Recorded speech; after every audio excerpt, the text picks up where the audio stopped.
네, 오늘 리포트 비하인드는 트럼프발 원전 르네상스 시대 한국 참여 기업들이 과연 빛을 볼 수 있을지 원전 이야기 나눠보겠습니다. 신영증권 박세라 연구원 나와 계십니다. 연구원님, 오랜만에 뵙습니다. 네, 안녕하세요. 네, 요즘 요 섹터가 또 좋은데 네, 마침 맞게 잘 나오셨습니다. 그 트럼프 행정부가 원자력 부흥을 위해서 행정명령에 서명을 했습니다. 일단 어떤 내용인지 정리하고 시작을 할까요? 네, 일단 이 트럼프 정권에서는 올해 연초 1월 달에 국가 에너지 비상사태를 선언을 하면서 그때부터 좀 원전에 관련해서 심상치 않다라는 움직임을 보여줬는데 딱 5월 달에는 이제 행정명령을 발표를 했습니다. 이 원전 관련 행정명령에 대한 내용들이 상당히 많은데 그중에 좀 쉽게 얘기를 하자면 이 미국의 원자력 규제위원회에 대해서 어느 정도 행정 영향을 강력하게 미치게끔 구조를 개편을 했고 또 무엇보다도 이 규제 절차 자체를 간소화하는 데 힘을 실었기 때문에 신규 면허 처리 기간 자체를 18개월로 제한을 했습니다. 이거는 그동안 추진했던 여러 가지 신규 인허가 과정이 상당히 빨라질 수 있겠다라는 점에서 유의미한 절차라고 보시면 될 것 같고요. 또 그 밑에 원전 용량 자체를 2030년까지 10기의 대형 원자로를 승인을 하겠다라고 말을 했습니다. 이렇게 되면은 미국 내에서 신규로 설치되는 대형 원전 자체가 늘어나고 이 핵 발전 용량을 지금 현재 기존 100기가와트에서 400기가와트로 확대하는 내용까지 포함이 되어 있기 때문에 실질적으로 프로젝트 착수까지 걸리는 기간을 최소화하고 그리고 실제로 30년까지 착공에 들어간다라는 내용들이 있었기 때문에 상당히 구체적이고 또 시장에 유의미한 영향을 미치는 행정명령이라고 보시면 될 것 같습니다. 네, 결국의 핵심은 이 AI 발로 인한 이제 전력 소모인 거잖아요. 데이터 센터에 사용되는 국가별 지금 전력 소비량이 어느 정도 되는지 좀 체크받고 싶은데요. 네, 지금 국제에너지기구에 전체적으로 따지면 2024년 기준으로 전 세계 기준의 데이터 센터 소비량이 현재 전체 전력 소비의 1.5%밖에 차지를 하지 않고 있지만 2030년이 되면은 지금 현재 소비에서의 거의 2배 이상가량 증가할 거다라고 보고 있습니다. 구체적인 숫자로 이제 945테라와트다라고 설명이 되어 있는데요. 쉽게 말하면 해당 데이터 센터 전력 소비량은 지금 현재 일본 전체 국가가 사용하는 전력 소비량과 같다라고 보시면 될 것 같습니다. 미국 같은 경우에서도 지금 2030년까지 전체 전력의 절반 정도가 약 데이터 센터에 소비가 된다라고 설명이 되어 있기 때문에 상당히 빠르고 또 급격하게 증가할 것이다라고 보시면 될 것 같습니다. 네. 요즘에 또 새로운 기술이 주목을 받고 있지 않습니까? 소형 모듈 원자로라고 대형 원전의 한계점을 보완한 좀 SMR이 뜨고 있습니다. 미국에서 이쪽의 연구가 굉장히 빠르더라고요. 우리나라도 MOU 맺어서 여러 기업들이 참여하고 있는데 이 SMR 기업의 동향이랑 지금 현황이 어떤지요? 네, SMR 관련해서 관심 있으신 분들은 이미 많이 익숙하실 수도 있겠는데요. 대략 3개의 기업을 아시면 될 것 같습니다. 먼저 기존의 원자로랑 비슷한 방식으로 경수로 방식을 사용하고 있는 기업이 있는데요. 그게 바로 홀텍 그리고 뉴스켈 이 2개 회사라고 보시면 될 것 같고요. 이제 기존의 경수로 기반이 아닌 비경수로 조금 고급 신기술을 적용한 기반으로 하는 새로운 소형 원자로를 만들려고 하는 것을 갖다가 엑스에너지라는 기업이 이제 스타트업으로서 또 개발을 하고 있습니다. 이 3개의 기업들이 현재 SMR 관련해서 선두 기업들이라고 보시면 될 것 같고요. 이 중에서 실질적으로 설계에 대한 승인을 받은 기업은 뉴스케일이라는 업체입니다. 하지만 진짜로 실증에 들어간 다음에 시공을 하게 되는 첫 삽을 뜨게 되는 회사로는 홀텍이 가장 가깝다라고 보시면 될 것 같습니다. 반면에 이제 엑스에너지 같은 경우에서는 아직까지는 좀 고급 신기술이기 때문에 어떤 실증 인증을 받기까지는 조금 시간이 걸릴 것 같은데요.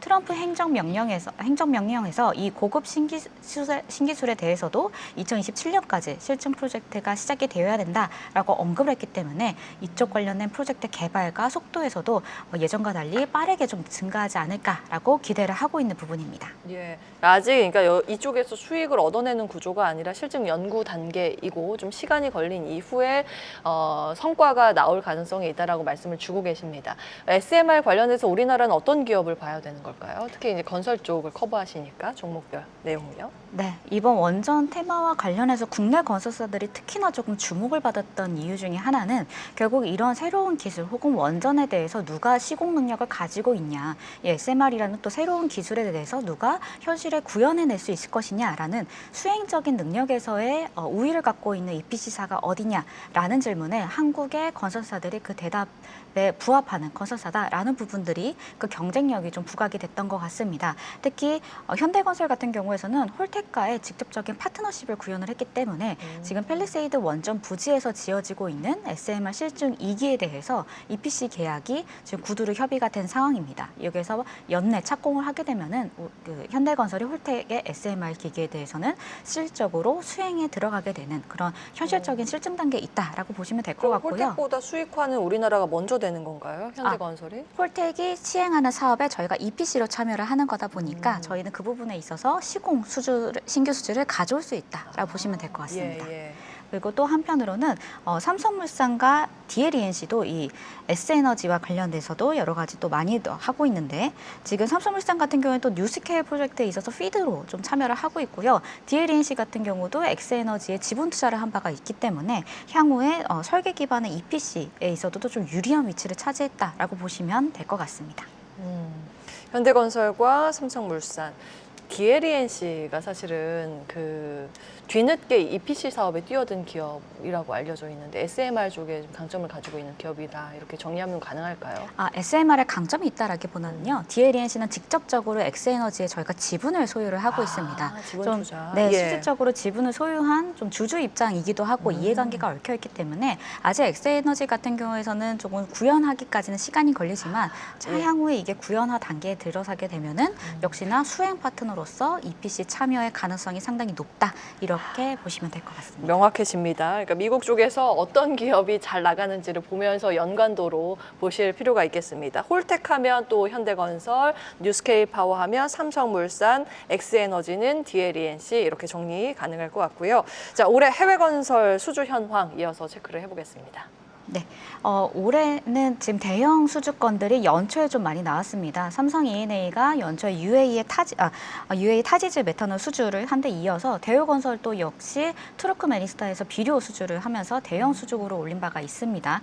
하지만 아직 그거 외에는 조금 더 유의미한 수주가 완전 터졌다라고 보기 좀 어려울 것 같습니다. 대부분의 이제 건설 수주들이 하반기에 좀 집중이 되어 있는 상황인데요. 지금 뭐 유의미한 수주가 아직 나오진 않았지만 지금 체코와 관련된 원전 수주도 실증 계약이 하반기에 좀 예정이 되어 있고 현대건설도 지금 연내 코줄루드의 원전 수주 같은 계약건들도 있기 때문에 이 부분도 좀 하반기에 나올 가능성이 높다라고 보시면 될 것 같습니다. 전체적으로 해외 수주 기대감 저희가 좀 체크를 해봤는데 또 한 가지 이번에 정권이 교체되면서 이 SOC 사업 등에 참여할 가능성이 있지 않습니까? 그래서 건설 국내 쪽은 어떻게 보시는지도 궁금합니다. 네, 지금 아직 정부에서 구체적인 뭐 부동산 정책이라든지 인프라 투자 계획에 대해 밝힌 바는 아직 없지만요. 선거 후보 당시에서도 여러 가지 공약했듯이 지방 국토 균형을 얘기를 하면서 여러 가지 인프라 투자, SOC 투자에 대한 이야기를 상당히 많이 언급을 했습니다. 그런 차원에서 지금 광역철도망이라던가 아니면은 뭐 항공 이런 부분에 대해서 적극적으로 재정을 투입해서 건설 경기를 일으켜야 된다. 그리고 이런 부분들이 적극 정부 주도의 재정 지출을 통해서 경기 활성화 이 부분에 또 맞닿아 있기 때문에 상당 부분 많은 실증 사업, 상당 부분 많은 부분들이 좀 구체화될 거라고 기대가 되고 있는 부분입니다.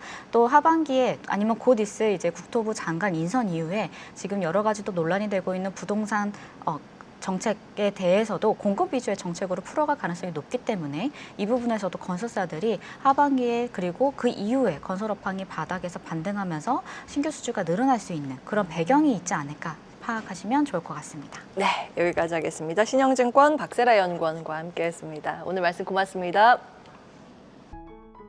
계속해서 다양한 경제 이슈를 알고 싶다면 구독과 좋아요, 알림 설정 부탁드립니다. AI 캐스터 권미정이었습니다.